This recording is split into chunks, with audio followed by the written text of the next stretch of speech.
ክህደት፣ በቀልና የማይበገር ጀግንነት።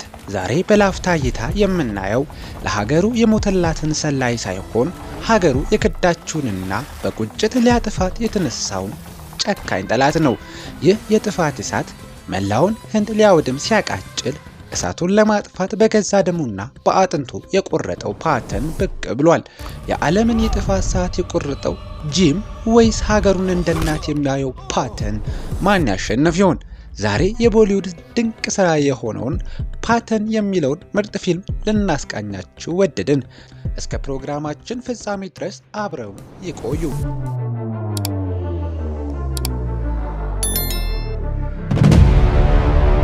ትዕይንታችንም የሚጀምረው በ2019 ዓመተ ምህረት የህንድ መንግስት ፓኪስታን ውስጥ ለሚገኙ ጂሚና ካሽሚሮ በሚባሉ ከተሞች ላይ ወታደሮች ሲያሰፍሩ እያሳየን ነው። ይህንንም ተከትሎ ጉዳዩን ሲከታተል የነበረው የፓኪስታኑ ጄኔራል ከድር በመናደዱ ህንድን ለመበቀል ይወስናል። ከድርም ይህንን በቀል ሊያሳካለት ወደሚችለው የህንድ የድሮ ኤጀንት ለነበረው ጂም ስልክ ደውሎ ህንድን ለመበቀል እንዲዘጋጅና በተጠንቀቅ ስልኩን እንዲጠብቅ ይነግረዋል። ከዛም ትዕይንቱ 3 ዓመት ወደፊት በመጓዝ በአፍሪካ ውስጥ ወደሚገኝ አንድ ትልቅ የጦር መሳሪያ ገበያ ውስጥ ይወስደናል። ጂምም በአለቃው ካድር ትዕዛዝ መሰረት ስራውን እየሰራ ስለነበረ ቡድኑን ወደዛው በመላክ መሳሪያ እንዲገዙ ያደርጋቸዋል።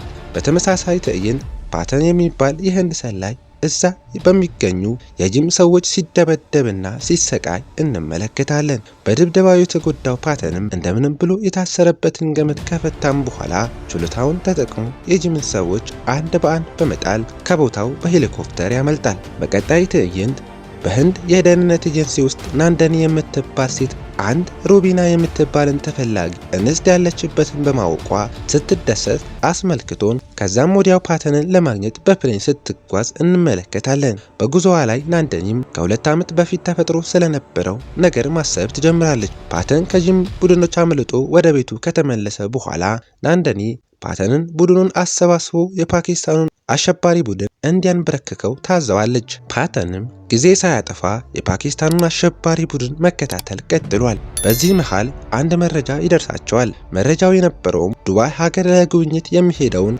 የህንድ ፕሬዝዳንት ለማፈን የታቀደ ጥቃት እንዳለም ይሰማሉ። ይህንንም የሰማው የፓተን ቡድን ፕሬዝዳንቱን ተከትሎ ወደ ዱባይ ቢሄድም በጂም የሚመራው ቡድን ግን ባቀዱት መሰረት አሉ ወደሚባሉት የህንድ ሳይንቲስቶች ላይ ጥቃት ፈጽመው በቀላሉ ሳይንቲስቶቹን ማግኘት ችለዋል። ዘግይቶ እቅዱ ሌላ እንደሆነ ያወቁት የፓተን ቡድኖች በቦታው ደርሰው ሳይንቲስቱን የታፈነበትን መኪና መከታተል ቢጀምርም እድል ከነሱ ጋር አልነበረችምና ሳይንቲስቱን ማዳን ሳይችሉ ከፍተኛ ጉዳት ያጋጥማቸዋል። ከዛም በመቀጠል ሳይንቲስቱን በቀላሉ በእጁ ያስገባው ጂም ወደ ተገለበጠው መኪና በመምጣት ሄልሜቱን አውልቆ ማንነቱን ያሳያል። ጉዳት ያስተናገደው ፓተንም ባየው ነገር ደንግጦ ክው ብሎ ይቀራል። በሲጋ ድምጽም ሆኖ ጂምን እንዴት ሀገርን ትከዳለህ ብሎ ሲጠይቀው ጂምም ከናንደኒ ጋር ያልጨረሰው ጉዳይ እንዳለ ነግሮት በዚህ መሃል ጣልቃ ከገባ ግን ጨክኖን እንደሚጎዳው በመዛት ይነግረዋል። በቀላሉ እጅ የማይሰጠው ፓተንም የጂምን መኪና ድጋሜ በመከተል ሳይንቲስቱን ለማስለቀቅ ይሞክራል። ይሁን እንጂ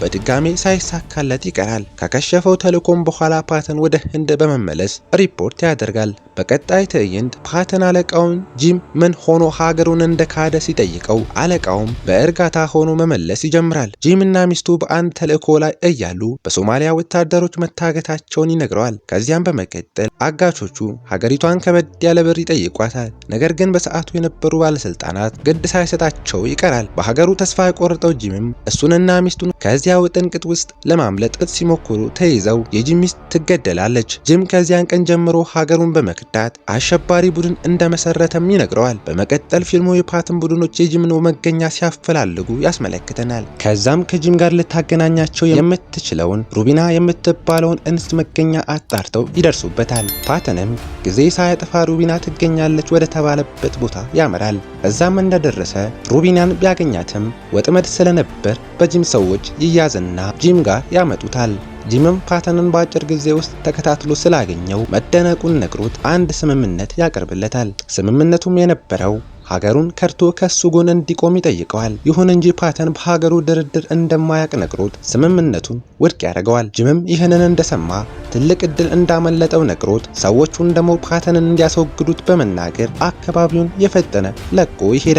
የጂም ሰዎችም እንደታዘዙት ፓተንን ሊገሉት ሲሉ እዛ የነበረችው ሩቢና ሰዎቹን አንድ በአንድ መደብደብ ትጀምርና ፓተንን ይዛው ትሮጣለች። በዚህ ሰዓት ግን ጎኗን በጥይት ተመታ ስለነበር ራሷን ትስታለች። ሩቢናም ወደ ንቃተ ህሊናዋ ስትመለስ ፓተንም የመጀመሪያ እርዳታ አድርጎላት ስለነበር ማገገም ችላለች። ፓተንም ለምን አተረፍሽኝ ሲል ይጠይቃታል። እሷም ህሊናዋ የሚወቅሳትን ስራ እየሰራች ስለነበር ይህንን ለማቆም የሱ እርዳታ እንደሚያስፈልጋት ትነግረዋለች። ፓተንም ይብለጥ እንዲያምናት በማሰብ ጂም ስላቀደው አደገኛ ባዮሎጂካል መሳሪያ ሚስጥሩን ትነግረዋለች። ይህንንም ተከትሎ ፓተን የሰማውን መረጃ ለአለቃው ላንደኒ ያሳውቃል። ላንደኒም መሳሪያውን እንዲያመጣ ትፈቅድለታለች። በእቅዱ መሰረትም ፓተንና ሩቢና ወደ ራሽያ በማምራት መሳሪያው ወደሚገኝበት ቦታ ዘልቀው ይገባሉ። በመቀጠልም በታሰበው መሰረት መሳሪያውን ቢያገኙትም በማምለጫቸው ሰዓት ግን ሩቢና ባልተጠበቀ ሁኔታ ክህደት ትፈጽማለች። ጂምና ሩቢና አስቀድመው መሳሪያውን ለመስረቅ ፓተን እንደተጠቀሙበትም ፊልሙ